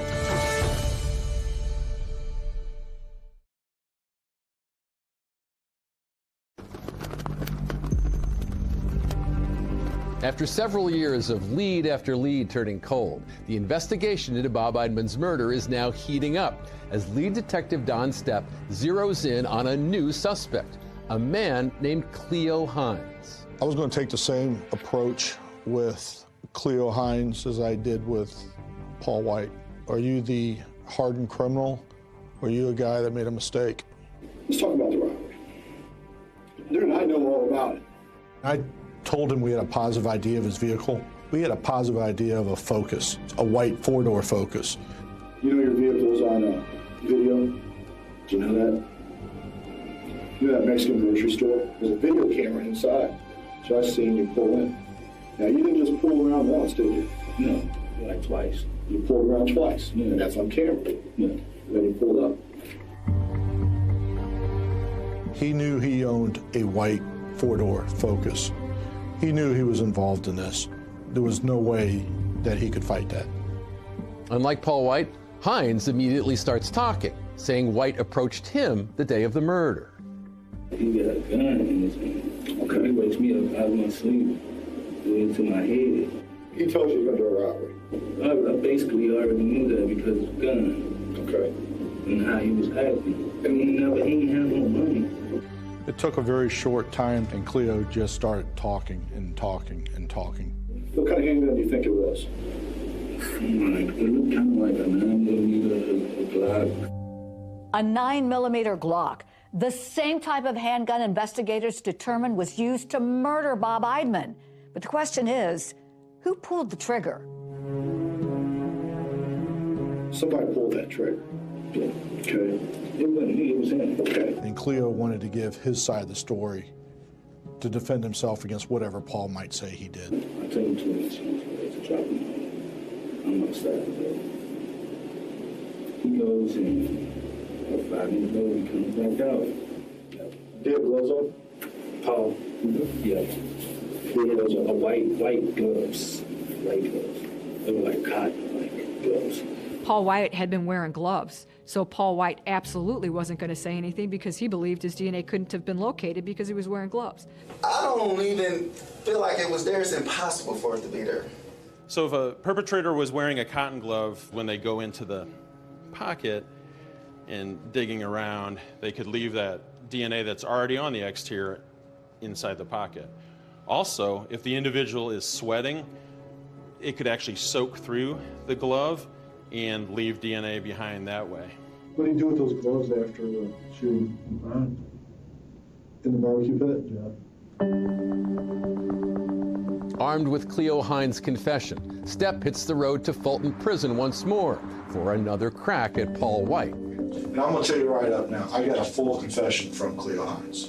Okay, he told me everything. But even after Detective Stepp reveals Cleo Hines has accused Paul White of being the gunman, Paul White doesn't blink. If you got Cleo saying that I did this and that, he's evidently lying to you. And I don't know why he would even say that I would put a gun to his head and force him to do something. It's hard to do an interview to get a confession from somebody for a murder. It's really hard to get a confession from somebody for a murder inside prison. White is arrested the next day, and he's charged with robbery and murder, and could be facing life in prison. Now, with the pressure turned up so high, will he finally change his story? I've asked you 3 times. Drove 87 miles one way to ask you these questions. Hypothetically speaking. Hypothetically. Hypothetically. If I say I was there, you know what I mean, and I saw everything that happened, you know what I mean, and it's like, that just makes me as guilty. You know, I still get a murder charge, but I didn't kill him. I didn't pull the trigger. Finally, the dam breaks. Paul White starts talking. I said, I think he got some cash in there, you know what I mean? So I said, well, you can go in and rob him, but I said, he probably know who I am, so we're gonna have to get some match. We already had those gloves, those cotton gloves that you were talking about, and then we went up to Walmart, and they have those little type ski masks. Paul White describes a chilling scene of a panicked Bob Eidman trying to comply with his assailant's demands for money with that notoriously sticky desk drawer, you know, where Bob kept his money, instead of in a safe. And then he started shaking him, like, to his jaw and couldn't get the drawer open. And I was like, man, just give me your wallet. And so I reached in his pocket and grabbed the wallet. And Cleo was like, man, no, there's more money here. There was a lot of finger pointing at each other, trying to point the blame to someone else. Cleo Hines told police he never even got out of the car at Bob Eidman's office. But Paul White wants police to believe that it was always Hines who had fired the bullets that killed Bob Eidman. We shot him once. He was like, man, where the rest of the money? Where the rest of the money? And he was like, man, there is no other money. There is no other money. And he shot him again. And I'm like, man, what the you doing? I said, man, is he dead? He was like, I don't know. Shot him again. So I'm like, man, we gotta get rid of this gun. You know what I'm saying? I took it and threw it off the bridge. Paul White offers to help find the murder weapon, riding along in handcuffs in the backseat of a squad car. We took Paul White out of the St. Charles County Jail. Going to find a weapon. And had him point out the area where he got rid of the gun. I would say, like, right in here. We searched an extensive area for the gun, was never able to locate it. Now we have 2 suspects and 2 confessions. And with both men pointing the finger at each other, prosecutors are gearing up to put both of them on trial. I was sitting in the same room with the person that shot and killed my brother, and that was pretty hard to be calm. Will Bob Eidman's family finally learn who murdered him?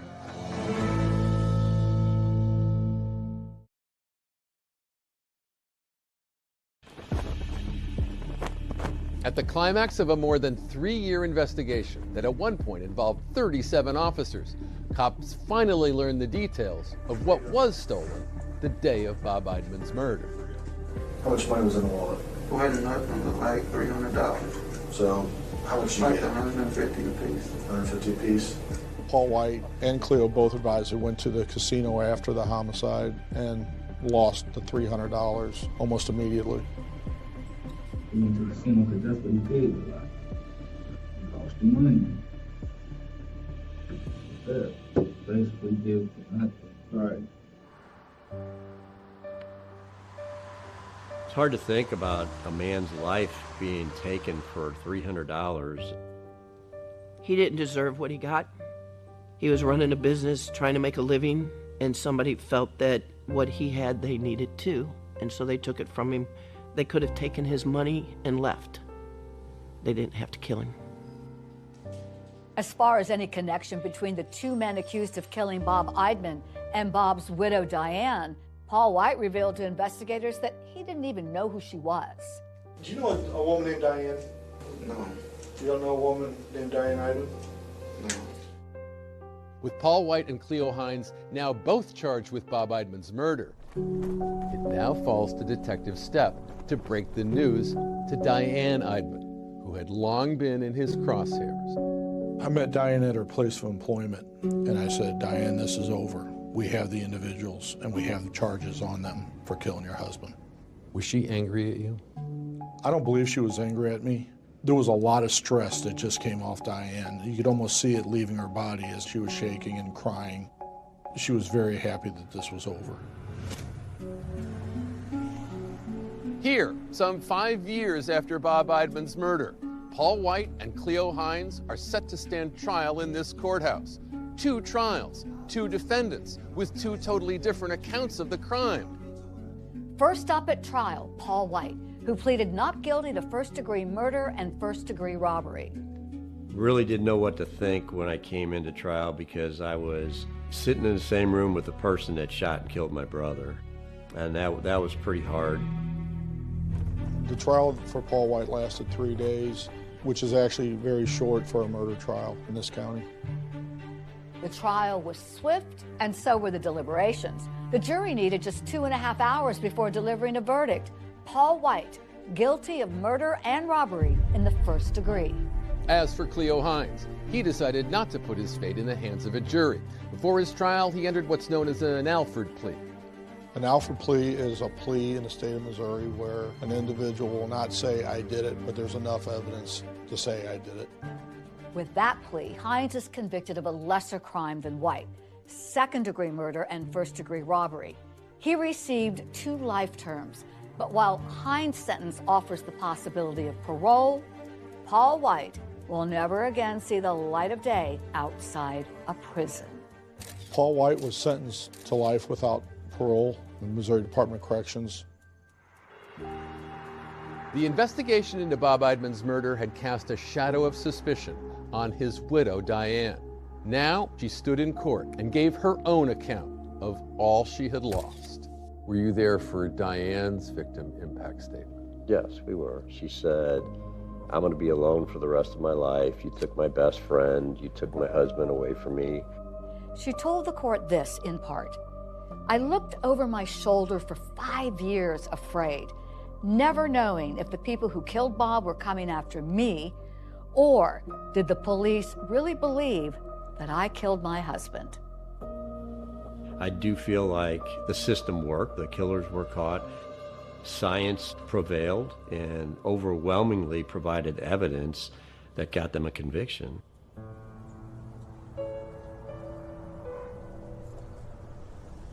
Never again can he come to a Christmas dinner. Never again can we see him for a birthday party. Never again could he and my son talk and have a conversation or a relationship. He just loved life. I mean, he was always happy and making jokes, making light of things all the time. We talk about him all the time. It's not like he's gone. He's still here with us.